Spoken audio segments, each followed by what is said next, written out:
नाजरीन आदाब, आप सभी का इस्तकबाल है मुनसिफ टीवी के खास प्रोग्राम हेल्थ और हम में। एक ऐसा प्रोग्राम जहां हम बात करते हैं हमारे हेल्थ रिलेटेड टॉपिक्स पर।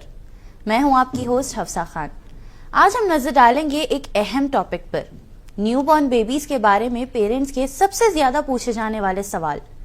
ये मालूमात हर न्यू पेरेंट्स के लिए बहुत जरूरी है क्योंकि न्यूबॉर्न बेबीज सेंसिटिव होते हैं और उनकी देखभाल करना इस स्टेज पर काफी ज्यादा अहम होता है। इस टॉपिक पर रोशनी डालने के लिए हमारे साथ आज स्टूडियो में मौजूद है rainbow hospitals Banjara hills Hyderabad की डॉक्टर निताशा बग्गा। आप एज कंसल्टेंट पीडियाट्रिशियन और नियोनेटोलॉजिस्ट रेनबो हॉस्पिटल्स में अपनी खिदमत अंजाम दे रही हैं। आइए डॉक्टर साहिबा से बात करते हैं और इस नाजुक टॉपिक की जानकारी लेते हैं। डॉक्टर साहिबा, आपका बहुत बहुत इस्तकबाल है हमारे शो में। Thank you so much. कैसे हैं आप? बिल्कुल बढ़िया, and I am very happy कि मैं शो में आ सकी और अगर मेरे ज़रिए कुछ बच्चों की हेल्प हो सके तो बहुत अच्छी बात है वो। जी, तो सबसे पहले हम शो का आगाज़ इसी सवाल से करते हैं कि न्यूबॉर्न बेबीज़ की देखभाल करना एक पेरेंट के लिए कितना ज़्यादा इम्पोर्टेंट होता है एंड इस चीज़ से क्या क्या फ़ायदे हैं न्यूबॉर्न बेबीज़ के लिए?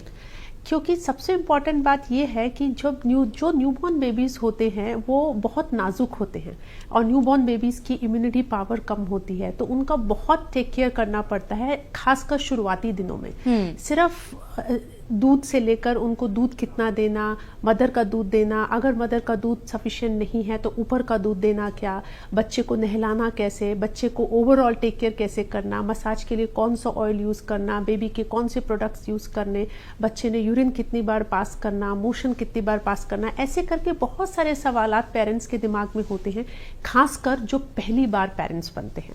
तो इसके लिए बहुत ज़रूरी है कि हम इन छोटी छोटी चीज़ों को नज़रअंदाज ना करें और हम इन चीज़ों का अच्छे से टेक केयर कर सकें। अभी जो सबसे कॉमन सवाल काफ़ी सारे पेरेंट्स का ये है कि बच्चे को दूध कितना पिलाना चाहिए एंड कैसे पोजीशन में पिलाना चाहिए, बिकॉज कई बार ऐसे होता है कि बच्चे के सांस की नली में दूध का घूंट अटक जाता है जिसकी वजह से वो सांस सही से नहीं ले पाता है। तो ये क्वेश्चन का क्लियरेंस आप हमारे व्यूअर्स को दीजिए। सबसे पहली चीज़ तो बच्चे को दूध कितनी बार पिलाना चाहिए शुरुआती दिनों में, स्पेशली फर्स्ट 1 से 2 हफ्ते के समय में हर 2 से 3 घंटे के गैप पर बच्चे को दूध पिलाना चाहिए।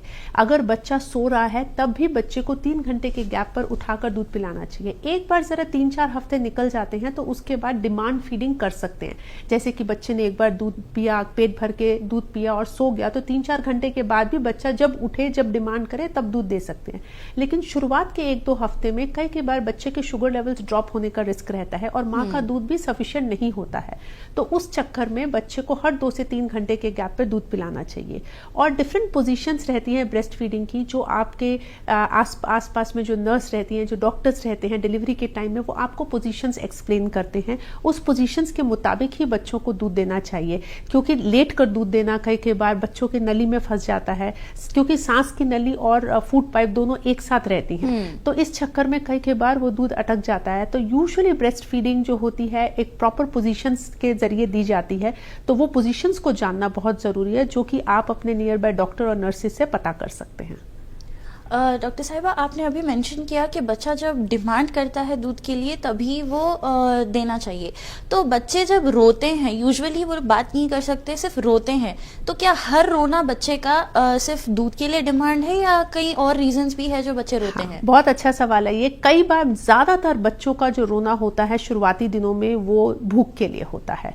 ज्यादातर बच्चे जब रोते हैं तो इसका मतलब सबसे पहले आपको क्या एड्रेस करना है, उनकी भूख को एड्रेस करना है। आप उनको दूध पिलाइए, कोशिश करिए, अगर वो दूध पी लेते हैं और सो जाते हैं तो that means it was a hunger cry, यानी दूध की वजह से रो रहे थे। लेकिन इसके अलावा बच्चे का जब डायपर गीला होता है, यूरिन पास करते हैं, मोशन पास करते हैं, क्योंकि ये उनके लिए एक नया सेंसेशन है, तो भी वो रोते हैं। इसके अलावा कई के बाद 3-4 हफ्ते में जब बच्चा पहुंच जाता है तो उनको गैस की प्रॉब्लम और कई के बार कॉलिक की प्रॉब्लम होती है, जिसको हम अंतड़ियों में मरोड़ बोलते हैं। जब वो उठता है बच्चों को तब भी बच्चे कई के बार रोते हैं। अगर आपका बच्चा दूध पिलाने के बावजूद भी कंटिन्यूअसली रो रहा है और चुप नहीं हो रहा है, आपसे नहीं संभल रहा है, यूरिन मोशन भी आप चेक कर चुके हैं और एक ही समय पर रेगुलरली हर दिन रोता है, तो आपको अपने पीडियाट्रिशियन को दिखाना जरूरी है ताकि उसका इलाज हो सके। कई बार वो रिस्की हो सकता है, वो आपने देखना है। अभी जो बच्चों में पेट का मरोड़ आपने बताया है, वो किस वजह से होता है बच्चों में, जो पेरेंट्स को डिटेक्ट करना चाहिए एंड उसके लिए प्रिकॉशंस भी लेना चाहिए? तो वो एक नेचुरल थिंग है, उसको हम कॉलिक पेन बोलते हैं। कॉलिक पेन बच्चों के पेट में होता है, गैसेस की वजह से होता है। शुरुआत में बच्चे जब दूध पीते हैं तो दूध पीने के साथ साथ काफी सारी गैसेस अंदर ले लेते हैं, जिसकी वजह से ये परेशानी होती है। इसके लिए कुछ खास करना नहीं रहता है, कुछ एक्सरसाइजेस रहते हैं जो हम बताते हैं, जैसे पैरों को फ्लेक्शन एक्सटेंशन करना, बंद करना, खोलना पैरों को, पेट के अंदर हल्की मसाज करना, ये सब चीजें, और दूध को जरा प्रिकॉशन से पिलाना, ये सब चीजें हम कर सकते हैं। लेकिन अगर बहुत ज्यादा परेशानी हो तो इसके लिए कुछ दवाइयां अवेलेबल रहती हैं जो आप डॉक्टर की प्रिस्क्रिप्शन के हिसाब से ही लेना चाहिए। अब काफ़ी सारे न्यूबॉर्न बेबीज़ का प्रॉब्लम ये होता है कि वो लोग दिन में काफ़ी ज़्यादा सोते हैं एंड रात में काफ़ी ज़्यादा उशार रहते हैं एंड पेरेंट्स को डिस्टर्ब करते हैं। तो ये नॉर्मल चीज़ है कि बच्चे दिन में सो रहे हैं एंड रात भर नहीं सो रहे हैं, सिर्फ उशार रह रहे हैं? हाँ, बिल्कुल नॉर्मल है ये। अगर आप बहुत लकी हैं तो ये आपका 3 महीने तक चलता है, क्योंकि जब बच्चा माँ की पेट में रहता है तो वो यूजुअली दिन के समय में सोता है और रात में जगता है। तो ये स्लीप साइकिल जो रहती है बच्चे की, उसको शुरुआत में एडजस्ट करना मुश्किल होता है। तो स्लीप साइकिल के जरिए आप उसको 3 महीने तक एडजस्ट नहीं कर सकते। बच्चा धीरे धीरे धीरे ऑटोमेटिकली एडजस्ट हो जाता है, आप चाहें तब भी नहीं कर सकते। तो ये बिल्कुल नॉर्मल है। तो हम क्या सजेस्ट करते हैं मदर्स को कि जब भी अगर बच्चा रात में जग रहा है तो आप उसको दूध पिलाइए, कोशिश करिए सुलाने की। नहीं सोते हैं तो कोई दिक्कत नहीं है, वो एबनॉर्मल नहीं है। दिन के समय में जब बच्चा सोता है तब मदर को भी रेस्ट करना चाहिए, क्योंकि मदर का रेस्ट इक्वली इम्पोर्टेंट है, ताकि उसका दूध का प्रोडक्शन कम ना हो। तो इसके लिए हम ये स्लीप साइकिल रिवर्सल की कोई ज़रूरत नहीं होती है, ना ही इसके लिए कोई दवाइयाँ हैं, ना ही इसके लिए कोई और तरीका है। ये ऑटोमेटिकली कुछ बच्चों में 6 हफ्ते में ठीक हो जाता है, कुछ बच्चों को 3 से 6 महीने भी लग जाते हैं ठीक होने में, बट ये बिल्कुल नॉर्मल चीज़ है। ओके। इसी बीच हमारे साथ एक कॉलर जुड़े हैं, आइए उनसे बात करते हैं। जी अस्सलाम वालेकुम। हेलो। हेलो जी अस्सलाम वालेकुम। वालेकुम सलाम। मेरे डॉक्टर साहबा से 2 सवाल हैं जी। एक सवाल है कि छोटे बच्चों को धूप दिखाने के लिए सही वक्त क्या है, क्योंकि विटामिन डी की कमी आजकल बच्चों में देखने को मिल रही है। दूसरा सवाल है कि बच्चे को दूध पिलाने के बाद डकार दिलाना क्यों जरूरी है? सीने से लगा के खवातीन जो दिलाती हैं, माएँ दिलाती हैं। और तीसरा, माँ का दूध बच्चे की नशोनुमा के लिए, हेल्थ के लिए कितना जरूरी है, और सही एज क्या है दूध कंटिन्यू करने के लिए, जो लैक्टेशन पीरियड है?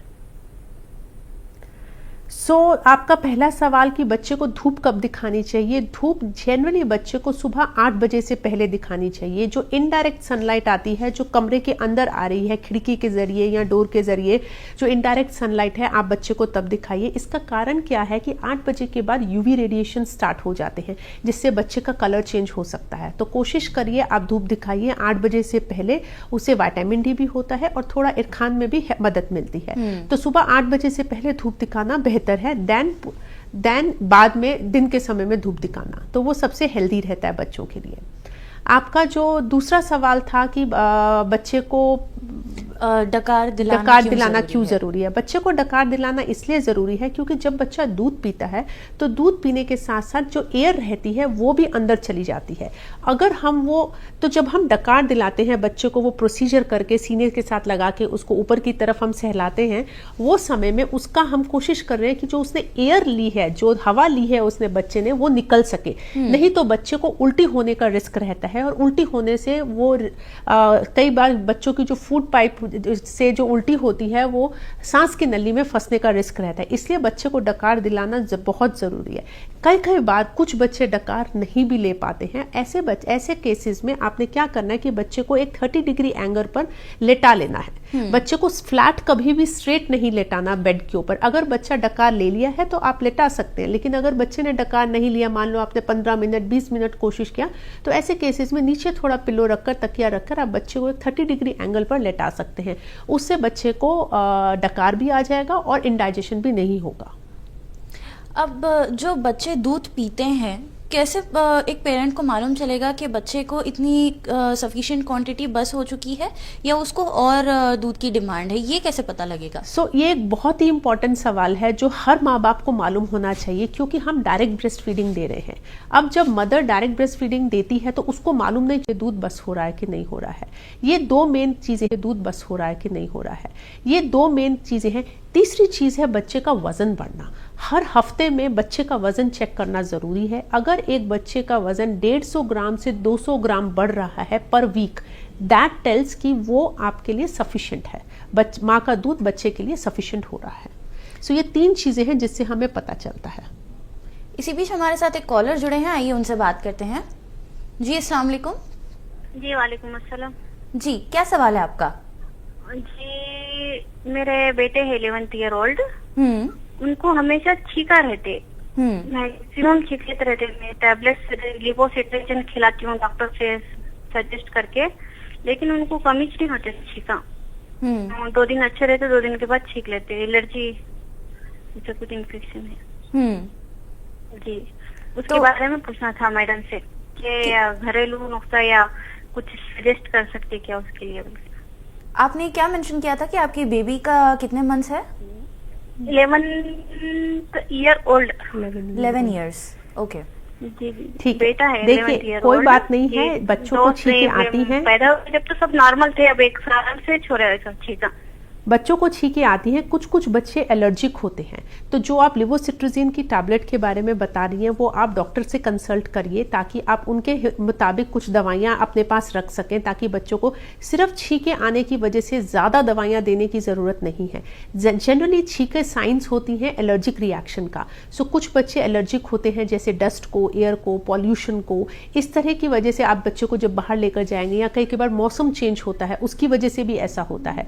तो वो केसेस में अगर ऐसा कुछ होता है तो आपको ज़्यादा घबराने की ज़रूरत नहीं है। जैसे जैसे बच्चे की एज बढ़ेगी ये धीरे धीरे चीज़ें सेटल हो जाएंगी।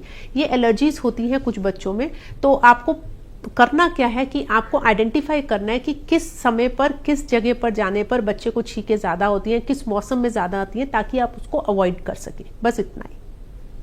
अब हम बात करें अगर न्यूबॉर्न बेबीज के नहलाने के बारे में, तो उनको कितनी बार नहलाना चाहिए और उनका करेक्ट पोजीशन क्या है नहलाने का? ये पेरेंट्स का काफ़ी ज़्यादा एक कॉमन सवाल है। बच्चों को नहलाने का जहाँ तक बात है, डेली दिन में 1 बार नहला सकते हैं बच्चों को, लेकिन कई बार ऐसा रहता है कि कुछ बच्चों की स्किन बहुत ड्राई हो जाती है नहलाने के लिए, क्योंकि हम बेबी प्रोडक्ट्स यूज करते हैं। तो ऑल्टरनेट डे नहलाने से भी हो जाता है, नहीं तो डेली 1 बार। कई बार कुछ पेरेंट्स हमसे पूछते हैं कि डेली में, दिन में अगर हम 2 बार नहलाते हैं तो बच्चे बेहतर सोते हैं। वैसा नहीं है, आप उसको अच्छा मसाज करके भी 2 बार दिन में मसाज करके सुला सकते हैं, लेकिन नहलाना अगर पूछेंगे तो दिन में 1 बार नहलाना काफ़ी है। अब जो पॉइंट आपने मेंशन किया कि बेबी प्रोडक्ट्स यूज़ करने से बेबीज़ की स्किन ड्राई आउट हो जाती हैं, तो कौन से ऐसे प्रोडक्ट्स हैं जो बेबी की स्किन के लिए सेफ़ है और कौन से ऐसे प्रोडक्ट्स हैं जो बेबी की स्किन के लिए सेफ़ नहीं है? देखिए ऐसा जो मैं कहूँगी कि ऐसे प्रोडक्ट्स के नाम लेना तो मुश्किल है, लेकिन जो भी बेबी प्रोडक्ट्स अवेलेबल है मार्केट में, जितना कम से कम हो सके प्रोडक्ट्स को यूज करना है, जितना कम से कम हो सके। जैसे कि आप यूज करिए सिंपल बेबी मॉइस्चराइजर या बेबी लोशन, एक चीज वो यूज कर सकते हैं। दूसरा, आप सिंपल ऑयल, एक प्लेन कोकोनट ऑयल थोड़ा वार्म करके बेबी के मसाज के लिए यूज करना है। इसके अलावा कुछ और प्रोडक्ट्स यूज करने की जरूरत नहीं रहती है। अब न्यूबॉर्न बेबीज़ पर काफ़ी ज़्यादा कॉमन प्रॉब्लम ये है कि उनकी फेस पे लाल दाने या सफ़ेद दाने नज़र आना स्टार्ट हो जाते हैं एक 2 वीक्स में या 3 वीक्स में। तो ये सफ़ेद धब्बे और लाल धब्बे किस रीज़न से आते हैं बेबीज़ के स्किन पे? जो लाल धब्बे होते हैं उनको हम एरिथेमा टॉक्सिकम बोलते हैं मेडिकल टर्म्स में, और जो सफ़ेद धब्बे होते हैं उनको हम मिलिया बोलते हैं। ये दोनों ही धब्बे नॉर्मल न्यूबॉर्न रैश रहते हैं, ये बिल्कुल नॉर्मल है। जब ये रैश बॉडी के ऊपर आता है आपको बिल्कुल घबराने की ज़रूरत नहीं है। कई बार पूरी बॉडी पे और पूरे फेस पर भी ये रैश हो जाता है, आपको कुछ भी नहीं करना है। डू नॉट वरी, जस्ट एक बेबी मॉइस्चराइज़र यूज़ करिए, कोई भी अच्छा मॉइस्चराइज़र यूज़ करिए। इसके लिए कोई दवाइयाँ या कोई और दवाइयाँ उसके ऊपर लगाने के लिए या बच्चे को खिलाने की ज़रूरत नहीं है। नेचुरली अपने आप 1 हफ्ते 10 दिन में ये रैशेस ठीक हो जाते हैं। अब जब बच्चे दूध पीते हैं तो काफ़ी सारे बच्चे ऐसे हैं जब डकार के टाइम पे वो दूध उगल देते हैं, तो ये दूध उगलना नॉर्मल है या सिर्फ इसलिए है कि उनके पेट में जो गैस्ट्रिक इश्यू हो रही है उस वजह से वो हो रहा है? हाँ, कई बार क्या रहता है, ज़्यादातर बच्चे जब दूध पीते हैं, जब उनको भूख लगती है तो ज़्यादा दूध अंदर ले लेते हैं, उनको मालूम नहीं चलता कि कितना दूध लेना है और कहाँ पर रुकना है। तो अगर वो दूध थोड़ा ज़्यादा हो जाए तो जब आप बर्प करते हैं जो ऊपर का दूध है वो बाहर आ जाता है। इसको हम नॉर्मल स्पिटअप्स बोलते हैं, जो छोटा दूध निकालते हैं। हाँ, अगर आपका बच्चा बड़ी उल्टियां कर रहा है या वॉमिटिंग्स कर रहा है, उस केस में आपको आपके पीडियाट्रिशियन को दिखाना बहुत ज़रूरी है। इसी दरमियान में आपने ये भी चेक करते रहना है कि बच्चे का वजन कैसा बढ़ रहा है। अगर बच्चे का वजन अच्छा बढ़ रहा है और वो छोटे स्पिटअप्स करता है तो वो बिल्कुल नॉर्मल है। डकार के साथ छोटा दूध निकालना is absolutely normal, nothing to worry at all. अब जो बच्चों का अम्बिलिकल कॉर्ड होता है, काफ़ी पेरेंट्स का एक ये क्यूरियोसिटी होता है कि वो उसकी देखभाल कैसे करना है, वो कब बच्चे की पेट से गिरेगी, तो इस चीज़ पर आपका क्या कहना है? जो अम्बिलिकल कॉर्ड है वो 7 से 14 दिन के गैप पर गिरती है। जनरली 7 से 14 दिन के गैप पे गिर जाती है। हमें उसके लिए बहुत कॉशियस रहना पड़ता है, उसमें इन्फेक्शन होने का रिस्क रहता है। तो आपको कुछ स्पेशल नहीं करना है, वहाँ पे कोई पाउडर लगाना या कोई ऑइंटमेंट्स लगाना कुछ भी नहीं करना है। सिर्फ उसको ड्राई रखना है, क्लीन रखना है। जब तक नाभि गिर ना जाए तब तक नहलाना नहीं है बच्चे को। जो अम्बिलिकल कॉर्ड गिर जाने के बाद ही उसको नहलाना या मसाज करना है। तब तक आप सिर्फ स्पॉन्ज बाथ दीजिए बच्चे को और उसको क्लीन एंड ड्राई रखिए, बस उतना ही करना है। अगर कभी कभी उसमें से कुछ मेवाद निकल रहा है, पस के जैसा निकल रहा है, तो ऐसे केसेस में डॉक्टर को तुरंत दिखाना जरूरी है। अब जो काफ़ी सारे पेरेंट्स ऐसे हैं जो बच्चे को काला धागा एंड काला काजल लगाते हैं, एंड कुछ लोग मना करते हैं इस चीज़ से कि अभी जो 1 वीक पहले जो बच्चा है उसको काजल लगाना सही नहीं है, स्किन इरिटेशंस होते हैं। तो ये चीज़, और जो काला धागा होता है उससे इरिटेट होता है, तो क्या ये चीज़ वाकई नॉर्मल है या ये पेरेंट्स फॉलो कर सकते हैं? नहीं, बिल्कुल ठीक है। काजल लगाना या धागा पहनाना, दोनों ही चीज़ों से बच्चों को स्किन इरिटेशंस होते हैं। काजल से कई बार आंख में इन्फेक्शंस होने का रिस्क होता है। कई बार हमसे पेरेंट्स बोलते हैं कि ये घर का बना हुआ काजल है तो हम लगा सकते हैं, पर ऐसा नहीं करना चाहिए क्योंकि उससे भी आंखों में जलन होना और इरिटेशन होना बहुत कॉमन है और कई बार इन्फेक्शन के रिस्क बढ़ जाते हैं। धागा पहनने से भी स्किन के अंदर कुछ बच्चे जो सेंसिटिव होते हैं उनको रैशेस हो सकते हैं, एलर्जिक रैशेस हो सकते हैं, तो जितना हो सके अवॉइड करना चाहिए। कई बार कुछ अगर बहुत ही ज़्यादा रिचुअल्स हैं कि नहीं हमें कुछ ना कुछ करना है, तो एक काला टीका स्किन के बाहर कहीं पर एक छोटा सा काला टीका आप फोरहेड पर या चीक पर छोटा काला टीका लगा सकते हैं। बट इसके अलावा आंखों के अंदर कुछ भी डालना, मुंह के अंदर कुछ भी डालना या फिर कोई काला धागा पहनाना, जितना हो सके उसको अवॉइड करना चाहिए। अब हम बात करें अगर डायपर रैश के बारे में, तो वो बेबीज में क्यों होता है? इस रीज़न की वजह से कि डायपर जो है वो करेक्ट टाइम पे चेंज नहीं होता, और डायपर कितनी बार पेरेंट्स को चेंज करना चाहिए? बिकॉज आपने मेंशन किया कि दिन में 5 से 6 बार बेबी जो है यूरिन पास करेगा, तो पेरेंट्स को किस चीज़ों का प्रिकॉशन इस चीज़ पर लेना है कि वो यूरिन पैम्पर रैश से बचे और वो रैशेस आगे जाके उनको कोई प्रॉब्लम ना हो? ये जो सोसाइटी है उसके अंदर बहुत बड़ा मिथ है कि अगर हम डायपर यूज करते हैं तो उससे रैशेस होते हैं। ऐसा नहीं है।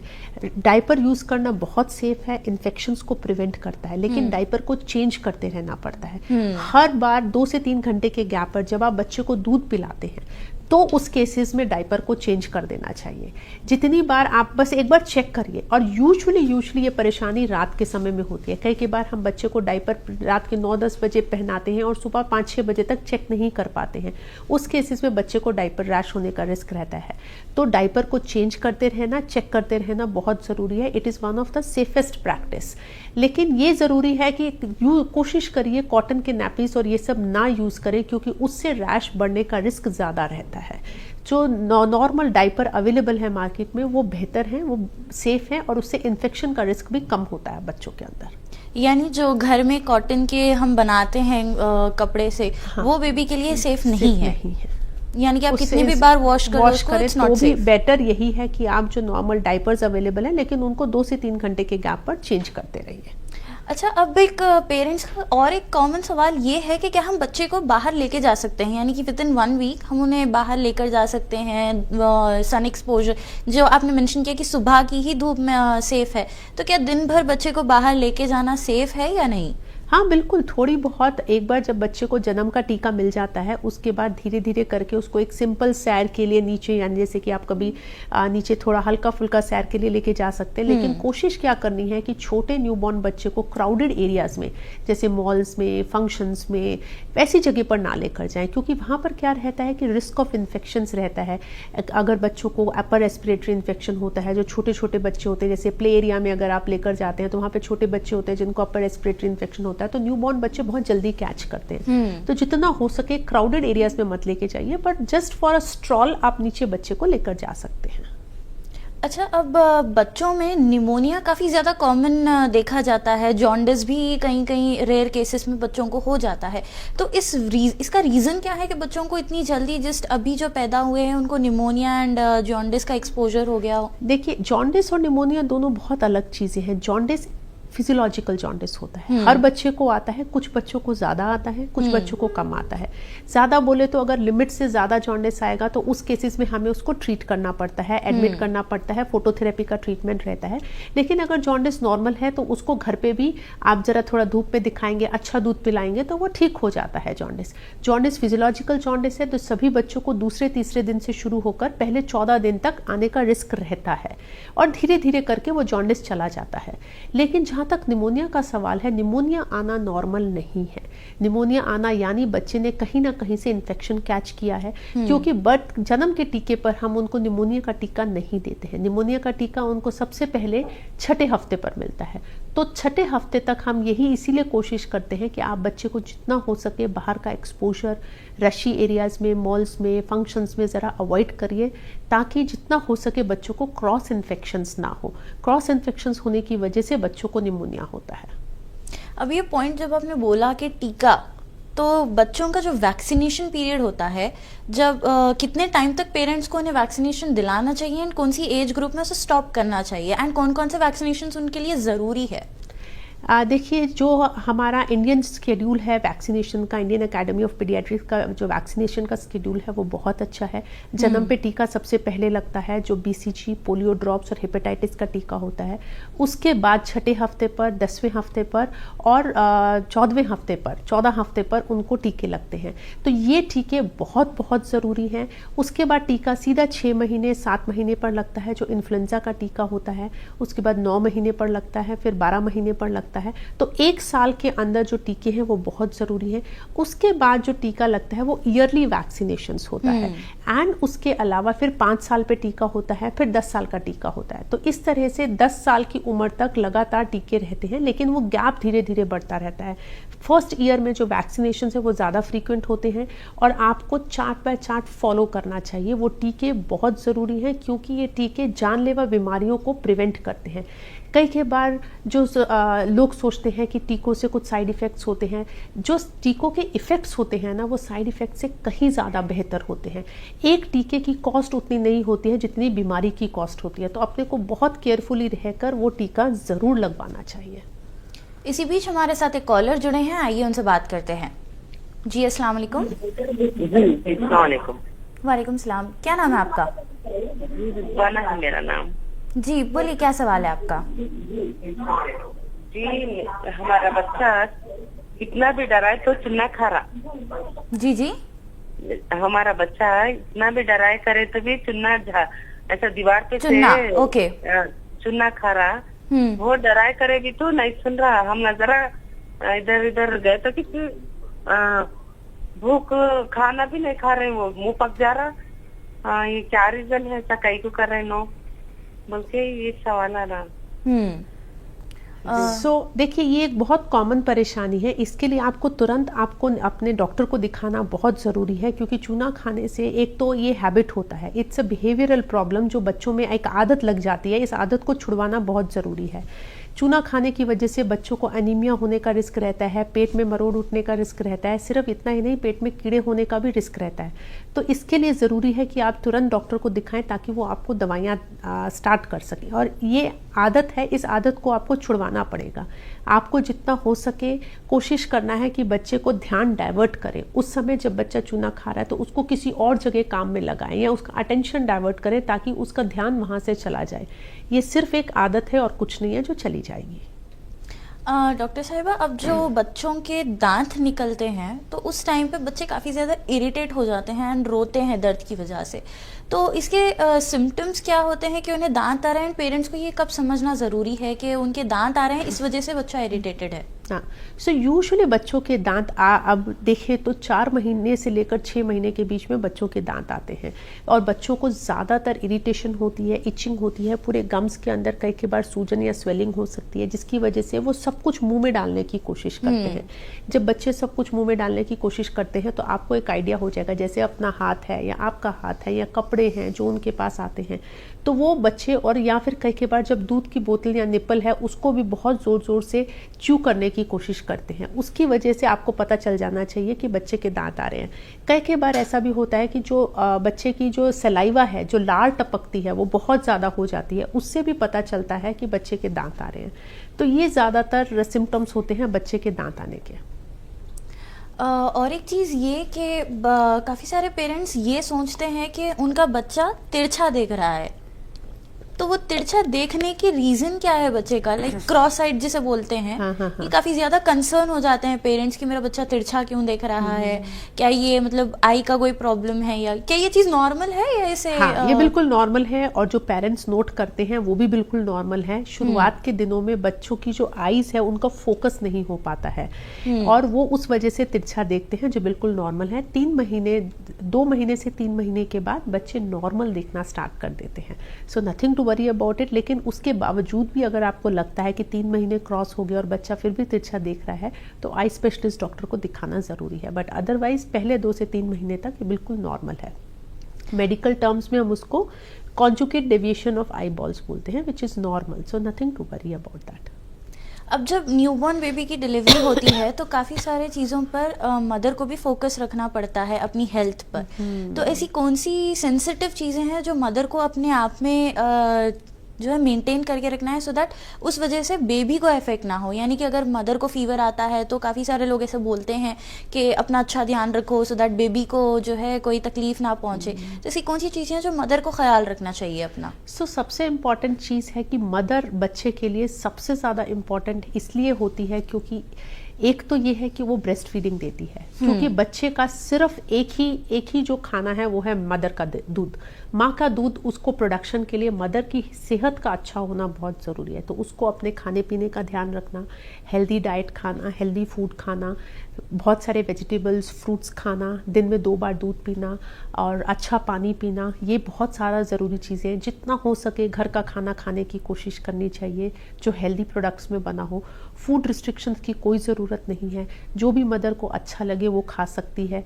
इसके अलावा उसको अपनी स्लीप का ध्यान रखना बहुत ज़रूरी है, क्योंकि कई बार मदर्स, स्पेशली जब फर्स्ट टाइम मदर्स बनती हैं तो बहुत इमोशनल होती हैं, क्योंकि उनका एक ही रहता है कि मैं बच्चे को जितना हो सके अच्छे से अच्छे दूध पिला सके। तो वो रात भर भी जगती हैं और दिन भर भी जगती हैं। लेकिन जब भी बच्चा सोए कोशिश करिए कि माँ बच्चे के साथ सो जाए, क्योंकि उसकी 6 से 8 घंटे की नींद पूरी होना बहुत ज़रूरी है उसके मिल्क प्रोडक्शन के लिए। सिर्फ इतना ही नहीं, कई बार ये सब को पेरेंट्स, जो मदर के पेरेंट्स हैं या मदर या जो हस्बैंड है या उनके भाई बहन है, जो पूरी फैमिली का सपोर्ट माँ के लिए बहुत ज़रूरी है। तो मैं कहूँगी कि जो पूरी फैमिली है उसको मदर के लिए बहुत सपोर्टिव होना चाहिए, क्योंकि इस समय में lot of mothers hormonal changes की वजह से डिप्रेस्ड फील करती हैं। तो कई बार बहुत मदर्स रोती हैं, इसको हम मदर के ब्लूज़ बोलते हैं। तो ऐसे केसेस में अगर वो बहुत ज़्यादा परेशान हो रही हैं, हर थोड़ी देर में रो रही हैं, तो जितना हो सके उनको किसी साइकोलॉजिस्ट को, अच्छे साइकोलॉजिस्ट को दिखाना चाहिए, ताकि हम उनकी थेरेपीज कर सकें और वो अपना ये जो प्रेगनेंसी के बाद का पीरियड है, ब्रेस्ट फीडिंग का पीरियड है, उसको अच्छे से बिता सकें। इस पीरियड को पोस्टपार्टम, पोस्ट डिलीवरी भी कहते हैं, राइट? पोस्टपार्टम ब्लूज बोलते हैं। तो इसमें पोस्टपार्टम डिप्रेशन बोल के एक चीज़ रहती है जो सब मदर्स को नहीं आती है, लेकिन काफ़ी मदर्स में आती है, क्योंकि they go through a very stressful phase. उनकी लाइफ पूरी तरह से बदल जाती है, हार्मोनल चेंजेस होते हैं बॉडी में चेंजेस होते हैं, ब्रेस्ट फीडिंग देना है, उनकी रिस्पॉन्सिबिलिटीज़ बढ़ जाती हैं, एक की जगह 2 लोगों का ध्यान रखना है। तो there are so many things which change at this time.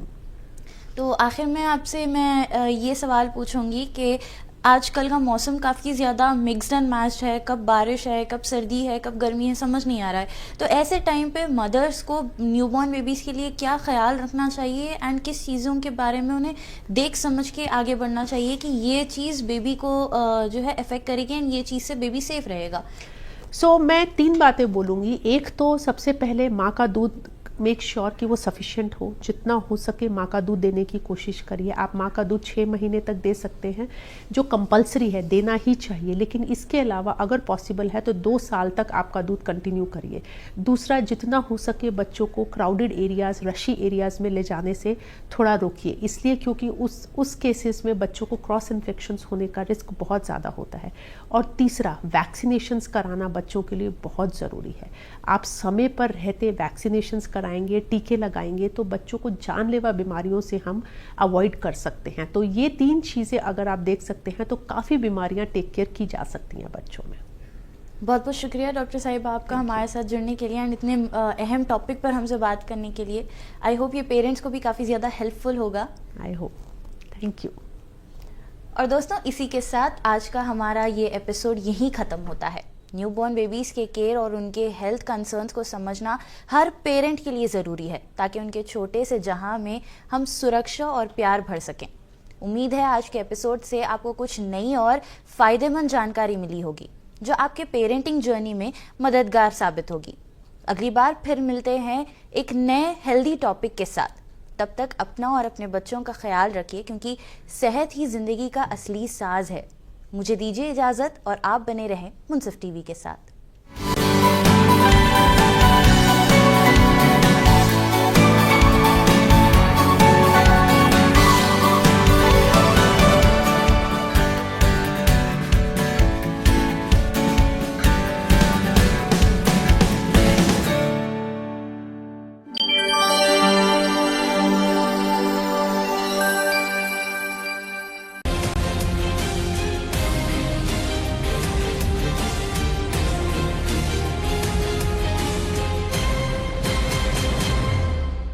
Chief minister N Chandrababu Naidu ने कहा कि एनडीए हुकूमत अक़लियतों की फलाह व बहबूद के लिए पुरअज़्म है। इन्होंने अक़लियती लड़कियों को इंटरमीडिएट तक मुफ्त तालीम, कड़पा और विजयवाड़ा में हज इमारतों की तामीर के अलावा आज़मीन हज को 1 लाख माली इमदाद का यकीन दिलाया। योम अक़लियती बहबूद और कौमी योम तालीम की तक़रीबात में मेहमान खुसूसी की हैसियत से शिरकत करते हुए वज़ीर आला ने बेहतरीन असातिज़ा को एजाज़ात से नवाजा और सैयद नौशाद अहमद को लाइफ टाइम अचीवमेंट अवार्ड दिया गया। चीफ मिनिस्टर ने कहा कि इल्मी मईशत हासिल करने में मौलाना अबुल कलाम आज़ाद का अहम किरदार रहा, क्योंकि इन्होंने 1951 में पहली IIT कायम की थी। चीफ मिनिस्टर ने कहा कि इन्होंने हमेशा अक़लियतों के मफादात के तहफ़्फ़ुज़ की कोशिश की और इसके हिस्से के तौर पर 5,434 करोड़ रुपए के फंड से अक़लियती बहबूद बोर्ड कायम किया। इन्होंने कहा कि DSC के जरिए 175 उर्दू असातिज़ा की तकर्री की गई। चंद्रबाबू नायडू ने अक़लियती बच्चों को अच्छी तालीम फराहम करके आलमी रहनुमा के तौर पर तैयार करने का यकीन दिलाया। उन्होंने मजीद कहा कि वक्फ इब्लाग के तहफ़्फ़ुज़ के लिए इक़दाम किए जाएंगे। इन्होंने वादा किया कि आइंदा साल से विजयवाड़ा हज हाउस से हज सफ़र की शुरुआत करेंगे। चीफ मिनिस्टर ने कहा कि नूर बादशाह कॉरपोरेशन को 100 करोड़ रुपए अलॉट किए जाएंगे।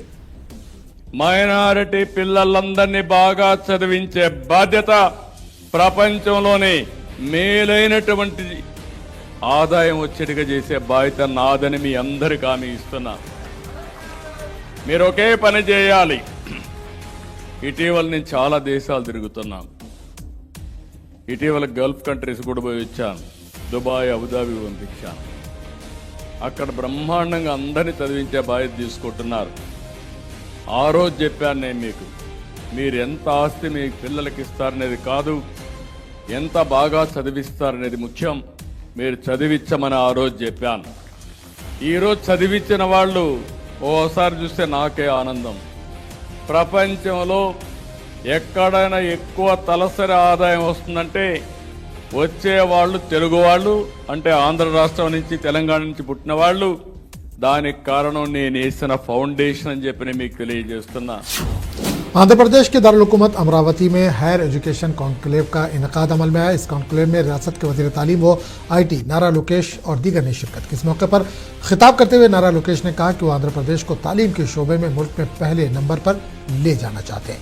इन्होंने कहा कि रियासती हुकूमत खासतौर पर तालीमी शोबे पर बहुत ज्यादा खर्च कर रही है। लोकेश ने नौजवानों को मशवरा दिया कि वो रोजगार के मौके तलाश करने के बजाय रोजगार के तख्लीकार बनने पर तवज्जो दें। Transformation is required in higher education. We must move from degree acquisition to skill activation. We can draw a lot of examples from across the world. Dr. Ashwini ji just mentioned about Stanford University and asked me to explain why Stanford has fostered innovation. To be fair, it's a very old institution. It has built itself organically.